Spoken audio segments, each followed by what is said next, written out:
Hey everybody, and welcome back to another episode of the Speak Plainly podcast, where we speak plainly about things that matter.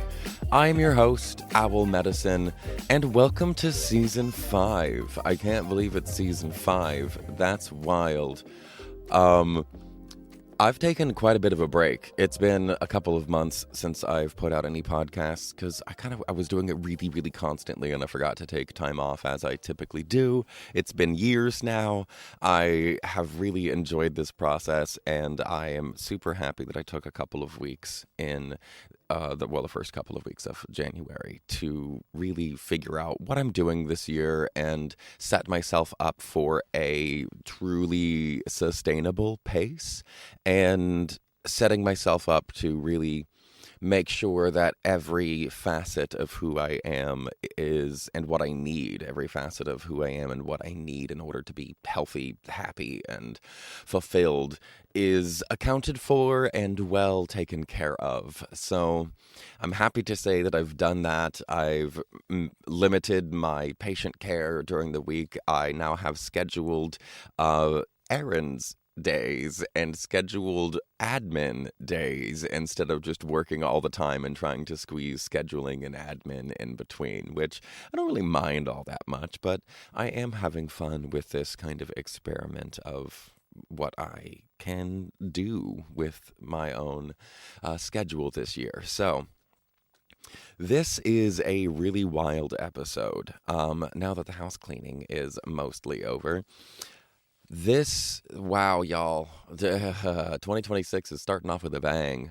Two bangs, two very loud, important bangs. Our lovely friend who is an ICU nurse and Renee Good, both of these people have been shot and killed by police this year. 32 people were, or not by police, by ICE. 32 people were killed by ICE last year, but nobody really heard about it because they were brown.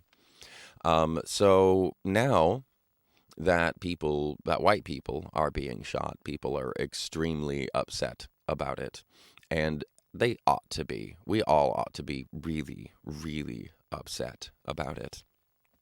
But I came across this video that started talking about the money behind ICE, and they said in it something about Core Civic and Geo Group housing 75% of all the ICE detainees. And I was like, oh, what? That's a crazy high number.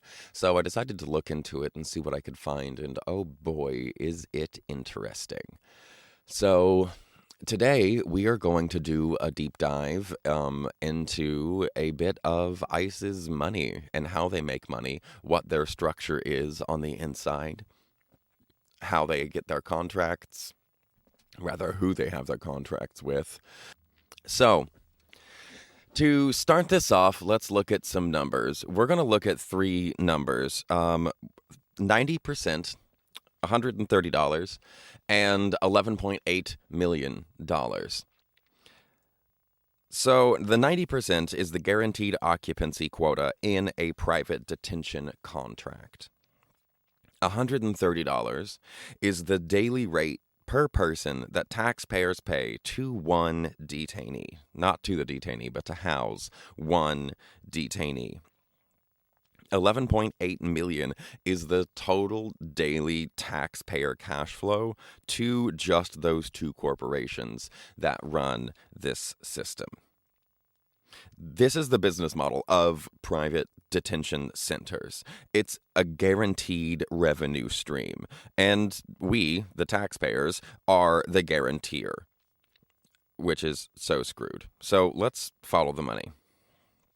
Let's start with that first number, 90%.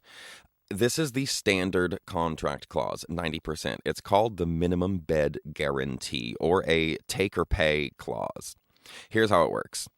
A corporation like GEO Group or Core Civic builds or operates a 1,000-person detention center for ICE. In that contract, ICE agrees to pay a minimum of 90% of those 1,000 beds. Every single day, that's 900 beds paid for, whether they have someone in them or not. So think about what that means. If the detainee population drops, if fewer people are crossing the border, if more cases are processed, if a court orders releases, ICE still has to pay for 900 empty beds. The financial risk is removed from the corporation and transferred directly to us, the taxpayers. The industry calls this risk mitigation. Yeah, but activists, people like us, and regular ass folks call it a bed mandate or a quota because that's literally what it is. It's literally a quota. They're having to meet a quota of people in the detention centers or they have to pay money. That 90% clause, they call it a take or pay clause. That means that we are paying for those beds to be 90% full, whether they are full or not. Whether they're full or not, we are guaranteeing that we are paying these detention centers 90% of their maximum occupancy every day, no matter what, whether there are people in those beds or not. So the industry calls that risk mitigation. It's obviously deeply, deeply screwed. And this is part of the foundational scam of the whole thing.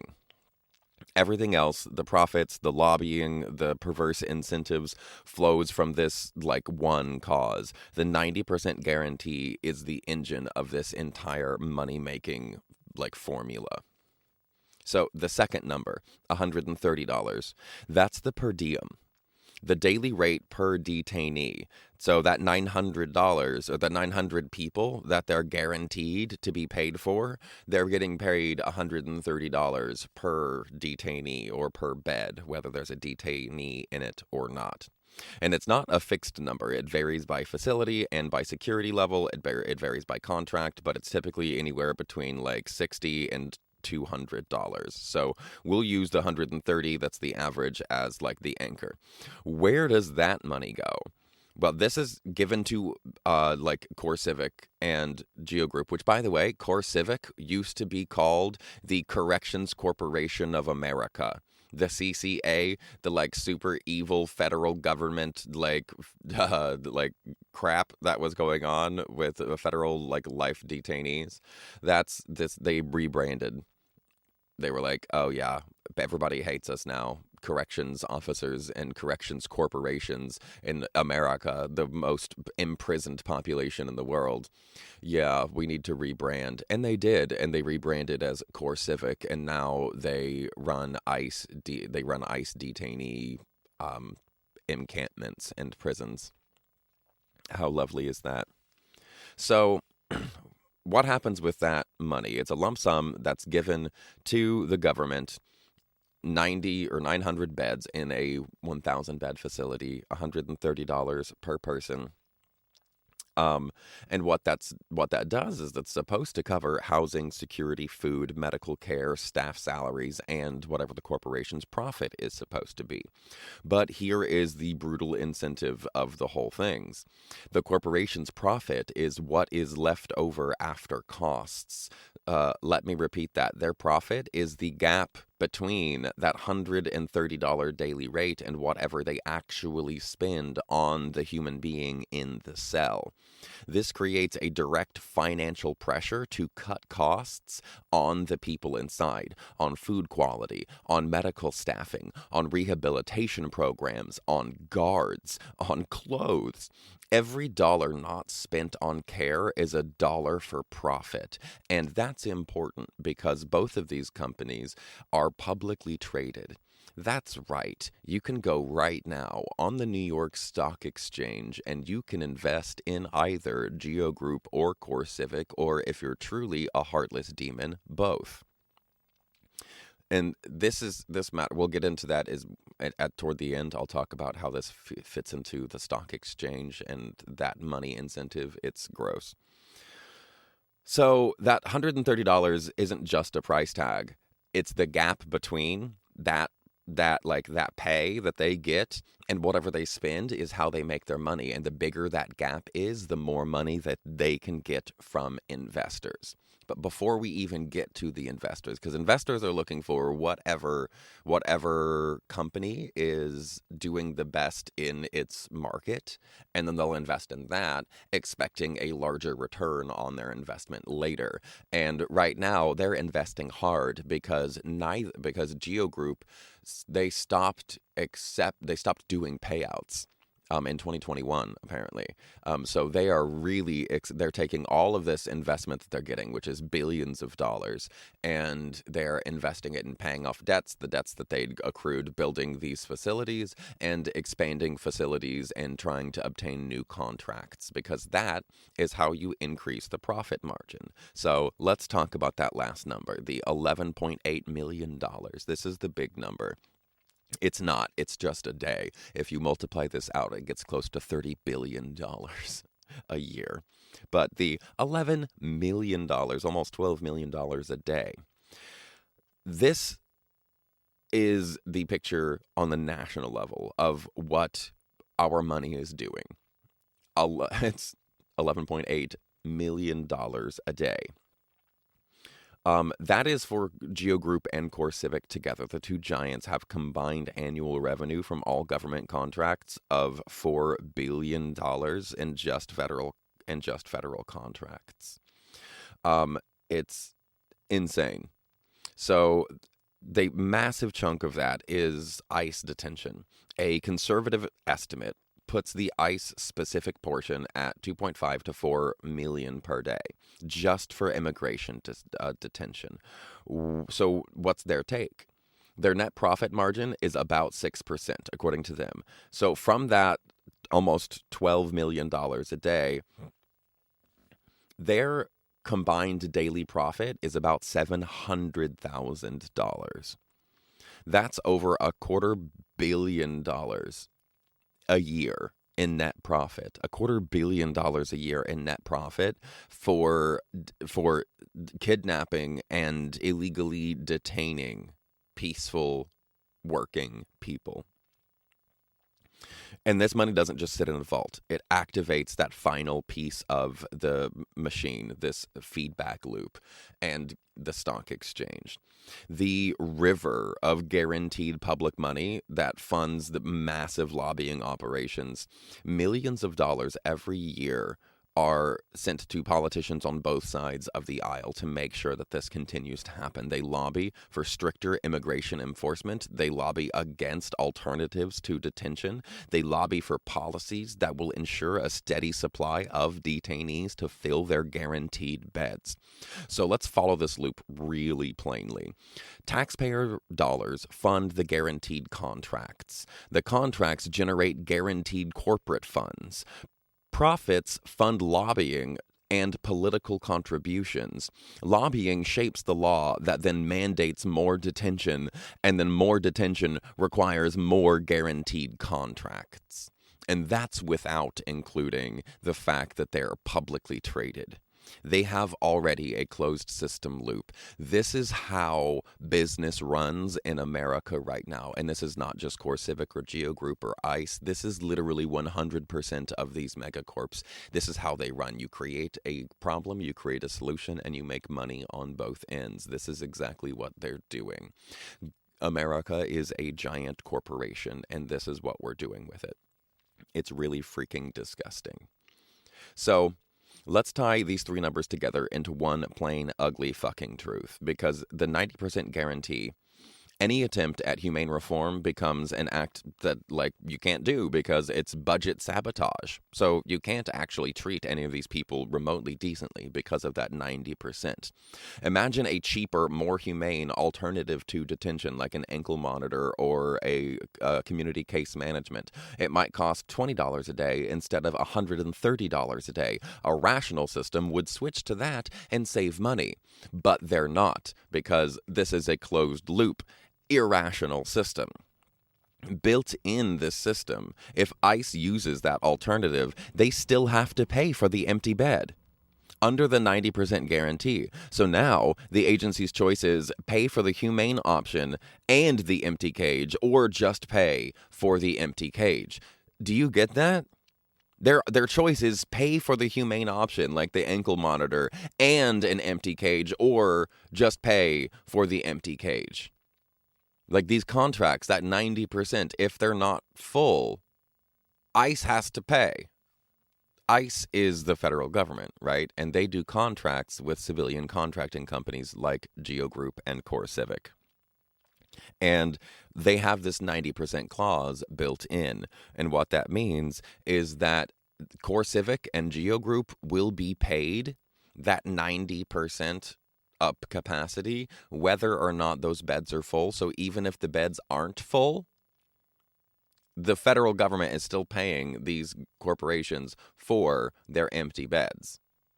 So it behooves the corporations to be building as many detention centers as they possibly can, so they can have as many beds as they possibly can, so they can try to fill the detention centers as fast as they can. Because every empty bed that they have is a little bit more profit, and that allows them to use that profit as investment in paying down old debts to make their public investors more likely to invest in them over their competitors. In this system, if ICE uses that alternative, they still have to pay for the empty bed under that 90% guarantee. And by ICE, I mean the federal government is ICE. They're paying a civilian contracting group for that 90% guarantee. So the agency's choice is, again, pay for the humane option and the empty cage, or just pay for the cage. The cheaper and kinder option becomes more expensive, and that matters because the agency, because it's publicly traded, has a short-term budget sheet. That's all they care about, is that short-term quarterly profit. That's all that matters because they're publicly traded. So we have this inertia, this financial guaranteed crisis, this circular way to make criminals and detain them and make a bunch of money on the back of them. It's super fucked up. And there is a follow-up I'm going to be doing to this about the journalist Laura Jadid. And this is interesting because there have been a couple of instances of people being hired by ICE, including Laura Jadid, who is a pretty unique name and is pretty Googleable, and they didn't bother Googling her. And there was another one from a couple of years ago, and she was hired without ever doing anything besides the initial application. She never filled out the domestic abuse report. She never filled out any of their secondary stuff or signed the contract. She was, a month after she applied, she was sent an email about getting a drug test for the company. She did the drug test and then didn't do anything else, and then decided to follow up a month after that and was like, I wonder. And she went on the little account thing and found out that she had apparently passed the drug test, and she had also been hired officially by ICE, and her background check was going to be cleared 3 days in the future. But that was quite interesting. There is it's like, wow, that's how well they're doing their hiring processes. But this doesn't deviate from today's episode. It actually gets really interesting because there was another lady who was hired and decided to do this kind of undercover work, essentially. And she went in, and her job was to write memos. She was hired as a legal assistant with zero actual training, and then internally her job title was known as case manager, and that's interesting in and of itself, but she never got any training. She had no legal training whatsoever, and her job was to write these memos, and they were to write these memo affidavit things that were all likely instances that people would commit crimes.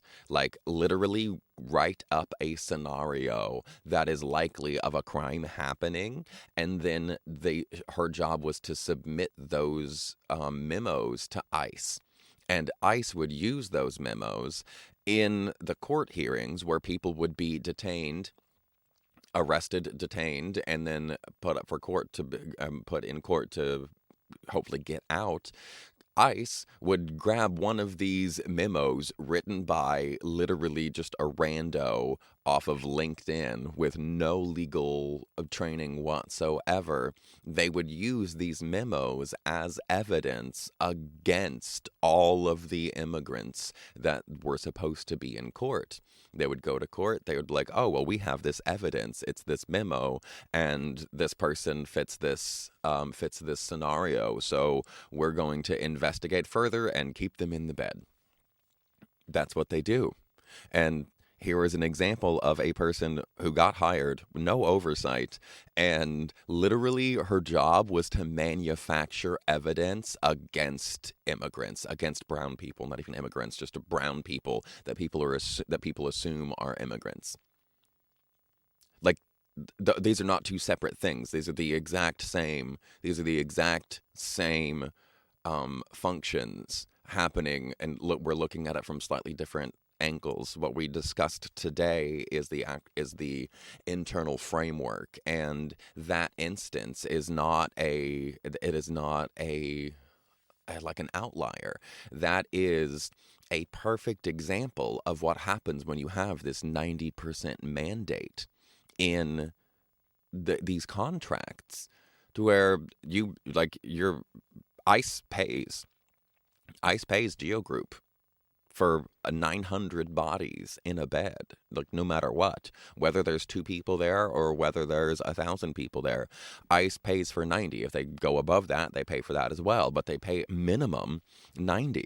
And these groups, it was Geo Group that hired that lady who was writing the memorandums. It was Geo Group who hired her, because ICE signs contracts with people like Geo Group, and then Geo Group, they're called pass-through companies. They will sign the umbrella contract, and then they will do like subletting, essentially subcontracting, and they'll subcontract out a bunch of individual parts of that. And by doing that, they're doing their risk mitigation. They're just shoving things further and further down, and you can't easily point your finger at one thing that went wrong, and that allows them to just do whatever they want. This is an important piece because just the other day, CNN put out a thing about there was a memorandum that was circulated through ICE where they said that you don't need a judicial warrant to go into people's houses anymore. And that's obviously unconstitutional. Like, the Supreme Court has specific language that they have used repeatedly about how the forcible entry into a home is the precise and greatest evil that the wording of the Fourth Amendment is aimed at. They specifically don't want people doing that, but we literally added to the Constitution to make sure that this didn't happen. And so it's not legal. And so it doesn't matter that it's a memorandum, except it does matter that it's a memorandum, because this all falls into policing. All of this enforcement stuff all falls into policing. And policing is not a linear thing. Policing sits at the intersection of a bunch of stuff, of laws, of judicial stuff, of executive stuff, of local policies and department policies. And they sit in the middle and try to enforce all of that. And they have complete immunity to do that, or to do whatever they want while they're doing it. But the thing is they don't enforce laws, they enforce policies. Their job is to enforce police policy, and the policies are supposed to follow the law, but they don't. You might not know this, but 60% of all of the police forces in the United States get all of their police handbooks and their policy books from the same company. That all they do is write policies that get police out of being held accountable. That's their whole fucking job. 60%. Why are all of these police operating from the same handbook? Because they literally are operating from the same handbook. It's insane. The way that we treat people for profit is absolutely disgusting. I really wanted to make this clear what happens with ICE, because I've seen people that used to be friends of mine talking about, well, it's all because of illegal war. If we weren't bombing people in other countries and they weren't coming to our country. And I'm like, no, bro. That's not it. If that's it, if that were it, we would instead of Minneapolis, where there's like a couple 100,000 immigrants, there would be like we would have this ICE breakdown happening in Texas or Nevada or Southern California, and they moved out of those places because it just didn't work. But they're not doing it in Texas, where all the immigrants actually are. They're doing it in Minneapolis. And why are they doing it in Minneapolis? They're doing it in Minneapolis because Minneapolis refused to give the Trump administration their voter rolls. They want the voter rolls because when the elections come out, they want to be able to declare fraud. And in order to do that, they need to have a paper trail. And so they basically strong-armed the rest of the country into giving them their voter stuff, and Minnesota's one of those kind of swingy states. So they are really pushing hard in Minnesota because they want all of the voter data registration information and who voted what in the entire state, so they can rig elections. That's why this is happening in Minneapolis and not places where there actually are high concentrations of immigrants. If this were about immigration, that's where the immigration enforcement would be, are places where it's immigrants, but it's not. It's about distracting from the Epstein files because Donald Trump is the single most listed name in the entirety of the Epstein files. His name is listed hundreds of times more than anybody else. There was a guy who resigned from Harvard or one of those Ivy League schools because he was listed like 6 times. And he resigned in shame. And Donald Trump is like the #1 listed motherfucker, and he's still the president. So effing gross. So here we are. It's not about immigration. It's about making money for all of his buddies. And the for-profit prison companies in the United States have not changed. The Correctional Corporation of America, Corrections Corporation of America, the CCA, is now CoreCivic. And a lot of this happened because Biden signed a bill toward the end of his stuff that made it to where they eliminated a lot of long-term federal prisons. The thing that he signed was Executive Order 1406.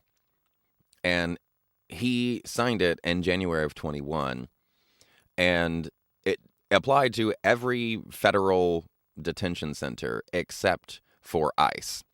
The language explicitly covered the Department of Justice and criminal detention contracts, and it did not extend to immigration and customs enforcement detention facilities, which lie under the Department of Homeland Security. As a result, private prisons use ICE detention continued under existing and new contracts.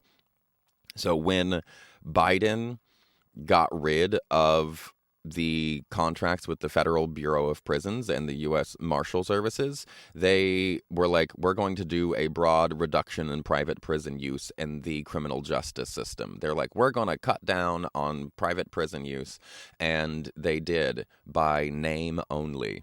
This is what I mean about right wing and left wing being from the same bird. I mentioned in the podcast episode that these people are donating to both sides of the aisle. This is how the Democrats pretend to do nice things because they're really good at manipulating like titles and shuffling things around. Both sides are. And it sounded like a really great idea to get rid of all the uses of these for-profit prisons. But they wound up just shuffling them over to ICE to make sure somebody's buddy made a little extra money. All right. Thank you for joining me. I hope you'll join me for the next episode where we talk about ICE's just complete and ridiculousness and not even being able to hire qualified people, but who's surprised? If you made it this far, thank you for spending your time with me. Welcome to Season 5 of the Speak Plainly podcast. I am looking forward to doing many more of these this year. I have a long list of outlines and ideas that I've been collecting over the last couple of months that I haven't been doing podcasts. So I'm excited for this year, and I hope that you are too. If you enjoyed this, consider going in the comments or the description and click the Buy Me a Coffee link, and you can send me a couple of bucks and get me a latte. Thank you so much for your time, and remember, fuck ice. But also, stay curious and stay uncomfortable.